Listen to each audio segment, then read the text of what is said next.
कहते हैं जैसा कर्म करेगा वैसा फल देगा भगवान। ये है गीता का ज्ञान, ये है गीता का ज्ञान। जी हाँ दोस्तों, हम बचपन से सुनते आए हैं कि जैसा आप कर्म करोगे आपको वैसा फल जो है वो मिलेगा। कैसे मिलेगा वो फल? कौन रखता है इसका हिसाब? किसके पास है इसका रिकॉर्ड? तो ये रिकॉर्ड कौन रखता है? ये जो ब्रह्मांड है ये बहुत ही सेंसिटिव है, बहुत ही सेंसिटिव। यहाँ पर जो भी आप संकल्प करते हैं, जो भी हमारे मन में विचार आता है या स्वप्न देखते हैं या जो हम व्यवहार करते हैं, जो हम बोलते हैं, उन सब की प्रतिक्रिया जो है वो होती है। वो सब का रिएक्शंस जो है वो होता है।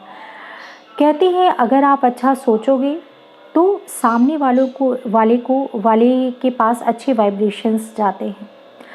आप विचार कीजिए कि आज अगर आप बहुत खुश हो रहे हैं, किसी को ठग कर, किसी के पैसे, रुपए, प्रॉपर्टी, जायदाद को आप हड़प कर या चालाकी से आपने उसको बेवकूफ़ बना दिया और आप बहुत खुश हो रहे हैं कि वाह, मैंने तो इसको बेवकूफ़ बना दिया, या ये तो पागल है, ये तो बेवकूफ़ है और इसकी प्रॉपर्टी जो है मैंने अपने नाम कर ली या इसके पैसे मैंने हड़प लिए।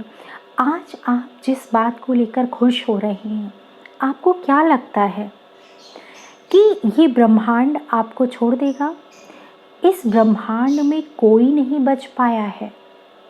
जो भी इस ब्रह्मांड में आता है, इस यूनिवर्स में जितने लोग भी हैं, जो भी एनर्जीज़ हैं, शक्तियाँ हैं, जो भी एक्टिविटीज़ हो रही हैं, वो सब ऑटोमेटेड रिकॉर्डेड है।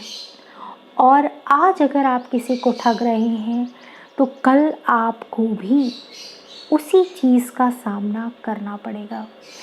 रिंचक मात्र भी 1 इंच भी ऊपर नीचे नहीं हो सकता है।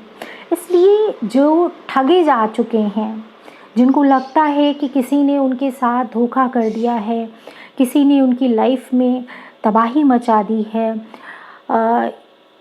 वगैरह वगैरह, उससे उनके अंदर डिप्रेशन है, उनके अंदर बहुत ज़्यादा गिल्टी फील हो रही है, हमेशा उसी चिंता में रहते हैं। आप एकदम निश्चिंत हो जाइए, क्योंकि आज जिसने आपको ठगा है, आज जिसने आपसे चीज़ें हड़पी हैं, कहीं ना कहीं उसको इसका हिसाब देना ही पड़ेगा। मैंने कहा ना कि इंच मात्र भी कोई किसी का यहाँ पर नहीं ले सकता है, इसलिए निश्चिंत रहें। अगर आप कभी भी ऐसा फील करते हैं कि किसी ने आपके साथ ऐसा किया है तो भी आप निश्चिंत रहें, और अगर आप ऐसा कर रहे हैं तो बी केयरफुल, अलर्ट हो जाए, क्योंकि आपके सामने वैसा ही होने वाला है। क्योंकि यहाँ का जो हिसाब है वो आपको यहीं चुकतू करना पड़ेगा। आज आप किसी के साथ कर रहे हैं, कल कोई आपके साथ करेगा। सो फ़ायदा इसी में है कि अगर कोई सामने वाला व्यक्ति अनजान भी है तो भी आप उनको ठगें ना, ईमानदारी पूर्ण अपना जीवन बिताएं।